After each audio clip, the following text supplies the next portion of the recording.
அழணுமா? கதவை பூட்டிட்டு ஓன்னு அழுங்க. வெளியே வரும்போது யோசேப்பை போல.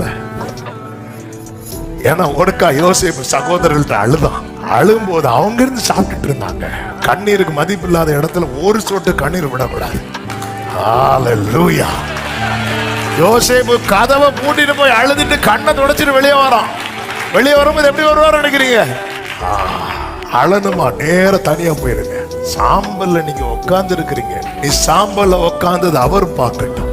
சில காரியத்துக்காக அழுறது யாருக்கும் தெரியாது. யோசேப்பு ஆரம்பத்துல தன் சகோதரனை நிமித்தம் அத பொங்கி அழுதது யாருக்கும் தெரியல. ஆனா அதுக்கப்புறம் யோசேப்பு அழுதது பார்வோன் வீட்டார் கேட்டாங்க. பார்வோன் வீட்டார் கேட்டாங்கல்ல, யாராவது வந்து யோசேப்பே ஏன் அழுறன்னு கேட்டாங்களா? இல்ல, அப்படி கேட்கறதுக்கு ஒரே ஒருத்தர் தான்.